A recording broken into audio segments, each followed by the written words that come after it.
नमस्कार बच्चों। चित्रकला कक्षा 11 की बात कर रहे हैं अपन।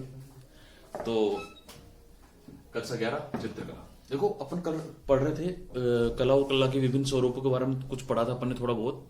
उसमें ये पढ़ा था अपन ने कि कैसे लघु चित्र होते हैं, कैसे भित्ति चित्र होते हैं, कैसे गुदना, जरब वगैरह, ये सब अपन ने पढ़ा था। उसी श्रृंखला में अपन आगे पढ़ रहे थे कि ललित कला के प्रकार, ललित कला, उपयोगी कला, ये होती है जो इनके प्रकार पढ़ रहे थे अपन। तो उसमें मैंने कुछ एक डायग्राम भी बनाया है ललित कला का। ये अपन पढ़ रहे थे ललित कला। देखो ललित कला के विभिन्न स्वरूपों में अलग अलग कड़ियां आती है, लेकिन स्वरूपों के माध्यम से ललित कला एक भिन्न अंग है। देखो ललित कला के प्रकार अलग अलग होते हैं। इन प्रकारों में एक होता है दृश्य कला। दृश्य कला होता है एक। दृश्य कला का मतलब हो गया देखने वाली कला, दिखने वाली कला, ठीक है। एक हो गया अपने प्रदर्शनकारी कला, जिसको अपन प्रदर्शित कर सकते हैं, जिसको अपन प्रदर्शन कर सके, वो कला प्रदर्शनकारी कला के अंतर्गत आ गई। देखो प्रदर्शनकारी कला में और अपने जो दृश्य कला है, इसमें एक छोटा सा भिन्नता है। कैसे? इसके भी तीन स्वरूप होते हैं, इसके भी तीन स्वरूप होते हैं। इसके तीन स्वरूपों में आता है चित्रकला, मूर्तिकला, वास्तुकला। इसके प्रदर्शनकारी में आता है संगीत कला, नाट्य कला और नृत्य कला। ये तीन तीन अलग अलग इसके स्वरूप है। देखो चित्रकला क्या होता है? भाव, तत्व, जो अपन ने पढ़े हैं तत्व, भाव, तत्व और ऐसे ही अनेक कल्पनाओं से संबंधित विचारों को एक संक्षिप्त में चित्रित करना चित्रकला कहलाता है। भाव, तत्व, काल्पनिक विचारों आदि को एक संक्षिप्त में करके एक चित्र का निर्माण करना चित्रकला के अंतर्गत आता है। इसके बाद होता है मूर्तिकला। वही मूर्तिकला में आ गया अपने भाव और सामग्री द्वारा किसी एक व्यंजित आकृति का निर्माण करना, ठीक है। किसी भी एक भाव, आकृतियां या संग्रहित जो भी चीजें होती हैं उनको एक जगह संग्रहित करके और एक मूर्ति का निर्माण करना, या किसी पत्थर को एक मूर्त रूप देना, मूर्ति का निर्माण करना हो गया। फिर आता है वास्तुकला। वास्तुकला का मतलब हो गया, जैसे वास्तुकला कौन सी होती है? जैसे अपने ताजमहल, ठीक है, हवा महल, जो नाहरगढ़ का किला है, जो ऐसे प्रकार के हैं, उनमें जो आकृतियां होती हैं ये होती है दृश्य कला से संबंधित। समझ गए होंगे आप अच्छे से। चित्रकला, मूर्तिकला, वास्तुकला, जिनको अपन वास्तविक तरीके से देख सकते हैं। चित्रकला, मूर्तिकला और वास्तुकला मतलब दृश्य कला के अंतर्गत आ गए।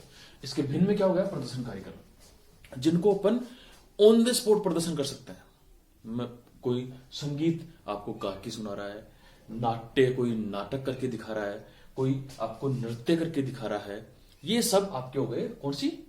आपकी जो तुरंत आपने ऑन द स्पॉट आपने प्रस्तुत किया है, वो हो गए इसके प्रदर्शनकारी कला के अंतर्गत आ गया।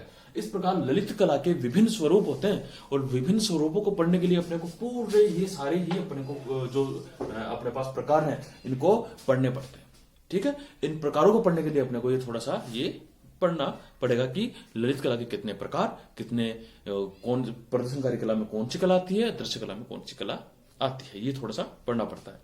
इसके बाद अपने पास में व्यावसायिक कला आती है। देखो व्यावसायिक कला, ये अपन ने अच्छे से पढ़ा है, अच्छे से याद भी रखेंगे। मैं नोट्स भी आपको उपलब्ध इसके करवा दूंगा, लेकिन आप इसको अच्छे से याद भी करेंगे कि ये कौन सी कला है, प्रदर्शनकारी कला में क्या आता है, दृश्य कला में क्या आता है, ये अपने को पूरा अच्छे से पढ़ना पड़ेगा। फिर आता है व्यावसायिक कला। देखो ये नॉर्मल बातें बता रहा हूं मैं आपको, इससे क्या होगा? आपका बेसिक नॉलेज बढ़ेगा कि अपने को व्यावसायिक कला क्या होती है, चित्रकला क्या होती है, मूर्तिकला क्या होती है, वास्तुकला क्या होती है, नाट्य कला क्या होती है, नृत्य कला क्या होती है। ये सब अपने को बेसिक नॉलेज में आएंगे।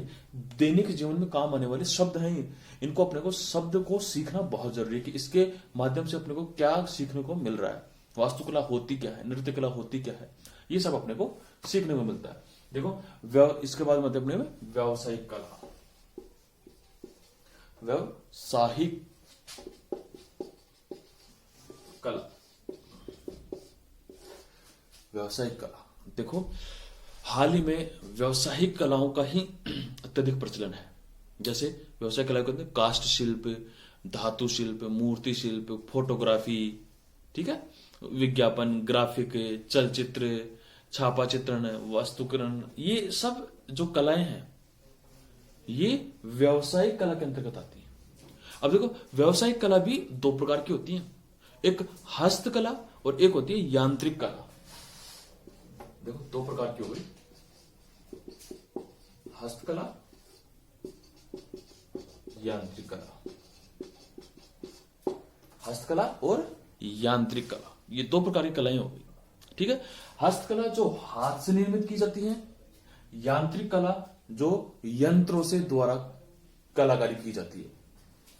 यांत्रिक कला फोटोग्राफी, कैमरा है अपने पास में, अपन ने कैमरे से फोटो खींची, फोटो बन गई, ये हो गया यांत्रिक।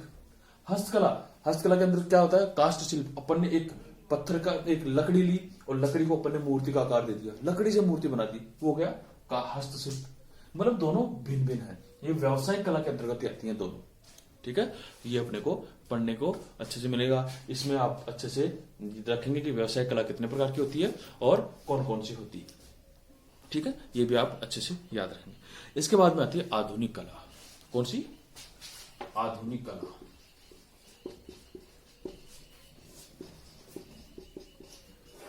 आधुनिक कला, आधुनिक कला में क्या है, आधुनिक कला का मतलब हो गया मॉडर्न आर्ट। देखो, आधुनिक कला का मतलब हो गया मॉडर्न आर्ट। आज के युग में जो भी कला प्रचलित हो रही है वो आधुनिक काल के अंतर्गत आती है। आपने देखा होगा, आपने पेपर में देखा, अखबार में पढ़ा, एक पेंटिंग 1 करोड़ में बिकी भाई। कैसे बिकी रे? आपने देखा उस पेंटिंग को, अरे यार इसमें तो कुछ है ही नहीं, समझ में ही नहीं आ रही कैसे बिक गई। लेकिन उस पेंटिंग को अपन ने देखा अच्छे से, अपन ने समझा कि यार ये पेंटिंग जो कलाकार होगा वो अच्छे से समझेगा कि ये पेंटिंग तो ये बहुत अच्छी पेंटिंग है यार, इस हिसाब से वो पेंटिंग बिकी होगी। समझ गए? तो इससे कोई फर्क नहीं पड़ता कि आधुनिक कला में ऐसा ही कोई मॉडर्निंग हो जो अपने को समझ में ही नहीं आए। ऐसा भी हो सकता है जो अपने को बिल्कुल समझ में आ रहा है, लेकिन वो आधुनिक प्रचलन में की गई कला होती है। ठीक है, वो हो गया अपनी आधुनिक कला। इसके बाद में आती है अपनी शिल्प और कला के प्राचीन स्वरूप। शिल्प और कला के प्राचीन स्वरूपों में क्या आता है, जो प्राचीन काल से बनी आ रही मूर्तियां हैं वो आ गई शिल्प कला में। प्राचीन ग्रंथ, जो प्राचीन अपन ने ग्रंथ पढ़े होंगे पहले, आप लोगों ने याद भी होगा आपको, जैसे चित्रसूत्र, ये ग्रंथ है एक चित्रसूत्र। एक सम्रांगण सूत्राधार, सम्रांगण सूत्राधार, देखो याद रखना, आपको नोट्स में बता दूंगा मैं। सम्रांगण सूत्राधार,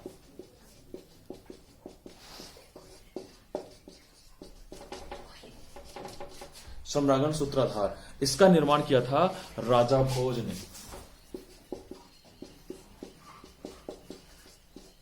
इसका निर्माण किया था राजा भोज ने। सम्रांगण सूत्राधार का निर्माण किसने किया था? राजा भोज ने। याद रखेंगे, ग्रंथ का नाम है सम्रांगण सूत्राधार और ये राजा भोज कौन है, इसका लेखक। बहुत सी बार पूछा हुआ क्वेश्चन है, कॉम्पिटिशन एग्जाम में आता है, सम्रांगण सूत्राधार ग्रंथ की रचना किसने की थी?